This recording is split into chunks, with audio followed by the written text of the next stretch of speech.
Gagasan itu asupan pokok demokrasi berkualitas. Gagasan mesti dipertarungkan. Yang terbaik akan menang. Semakin banyak politik gagasan mengisi panggung, politik identitas tak punya tempat bernaung. Simak Gagasan UKI. Assalamualaikum warahmatullahi wabarakatuh. Salam sejahtera untuk kita semua. Om Swastiastu, Namo Buddhaya, salam kebajikan. Teman-teman, pada perayaan hari ulang tahun ke-8 Partai Solidaritas Indonesia 31 Januari 2023 lalu, Presiden Joko Widodo dalam sambutannya kembali mengekspresikan komitmennya untuk membawa Indonesia menjadi negara maju melalui sebuah kebijakan besar yang bernama hilirisasi. Presiden Jokowi bilang, ini strategi besar. Inilah yang sedang dirancang membangun ekosistem gimana negara besar bergantung sama kita. Itulah yang kita namakan hilirisasi. Tapi bukan nikel saja, karena mau menyatukan seluruh kekayaan alam menjadi satu barang yang dibutuhkannya, namanya EV baterai, lithium baterai, itu ada komponen nikel, tembaga, timah, di situ ada komponen boksit yang semuanya harus disatukan, integrasikan, kata Pak Jokowi. Jadi begini, nikel itu adalah bahan baku pokok baterai isi ulang untuk barang-barang elektronik, termasuk mobil listrik. Mobil listrik itu kini lagi menggema dan digemakan di seluruh dunia. Seperti kata Pak Jokowi, banyak negara di dunia bahkan memberikan insentif kepada produsen hingga konsumen kendaraan listrik. Dari dukungan pemerintah-pemerintah negara dunia dalam hal produksi, hingga kemudahan-kemudahan yang diberikan dalam hal pengisian baterai, subsidi komponen kendaraan atau spare part, dan lain-lain. Electronic vehicle atau EV atau kendaraan listrik tidak menghasilkan limbah di udara selayaknya limbah kendaraan berbahan bakar bensin. Seperti yang pernah saya bilang di Gagasan UKI sebelumnya, nikel adalah masa depan industri energi dunia. Teman-teman, Indonesia disebut-sebut memiliki cadangan nikel terbesar di dunia.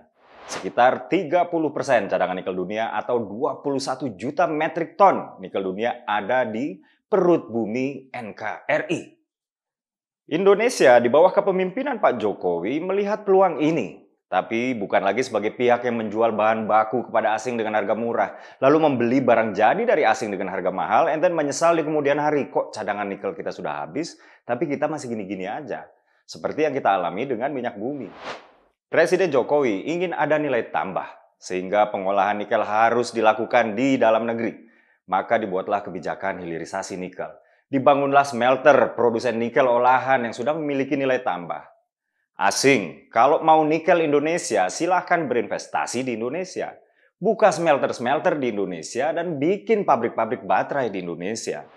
Lakukan transfer of knowledge atau transfer ilmu agar Indonesia kelak mampu melakukan apa yang dilakukan oleh Eropa hari ini terkait teknologi maju atau advanced teknologi pengolahan nikel. Di depan kader-kader PSI, Presiden mengilustrasikan pentingnya hilirisasi nikel untuk Indonesia agar dapat menjadi negara maju. Beliau bilang, negara-negara di Amerika Latin sejak tahun 50 dan 60-an sebetulnya sudah menjadi negara berkembang. Tapi hingga kini 2023 mereka tetap menjadi negara berkembang juga. Presiden lanjut bilang, kenapa seperti ini? Kenapa semua negara di sana jadi seperti itu? Itu yang namanya terjebak dalam negara berpendapatan menengah atau middle income trap. Karena apa? Karena mereka tidak menawarkan sesuatu yang sangat dibutuhkan oleh negara lain. Sementara negara-negara Asia Timur seperti Korea Selatan dan Taiwan misalnya berhasil melompat dan menjadi negara maju. Karena mereka punya dan mereka tawarkan apa yang paling dibutuhkan oleh negara lain. Korea Selatan bisa membuat komponen-komponen digital yang dibutuhkan oleh negara-negara besar. Taiwan bisa bikin yang namanya chip. Semua perusahaan besar yang usahanya membutuhkan chip elektronik bergantung pada Taiwan. Beli semuanya harus ke dia. Ada ketergantungan negara lain ke Taiwan.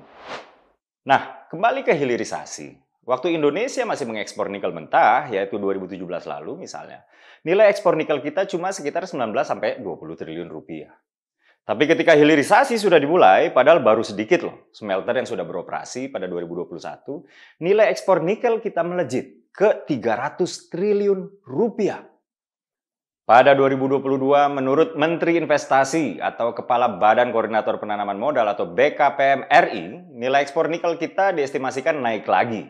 Dari yang tadi 300 triliun menjadi 465 triliun rupiah. Jadi Pak Jokowi benar. Memang kalau Indonesia mau maju, kebijakan hilirisasi ini harus berjalan dengan baik dan kita harus mendukungnya. Teman-teman, ini nih yang paling menarik. Presiden Jokowi di acara tersebut secara eksplisit, gamblang, dan direct menyatakan harapannya agar Partai Solidaritas Indonesia lolos ke Senayan dan mendukung serta mengawal pelaksanaan hilirisasi sumber daya alam ini hingga 2028 melalui jalur parlemen. Presiden Jokowi bilang, kita harus konsisten. Karena ini atau kebijakan hilirisasi SDA ini sampai kira-kira tahun 2027-2028. Saya mengharap, kata Pak Jokowi, PSI mengawal ini. Oleh sebab itu, PSI harus bisa masuk Senayan. Nah, teman-teman, pertanyaannya, kenapa PSI? Kenapa Presiden Jokowi begitu percaya dengan PSI hingga secara eksplisit mengekspresikan harapannya kepada PSI untuk mengawal kebijakan hilirisasi? Padahal PSI hingga hari ini belum pernah duduk di DPR RI.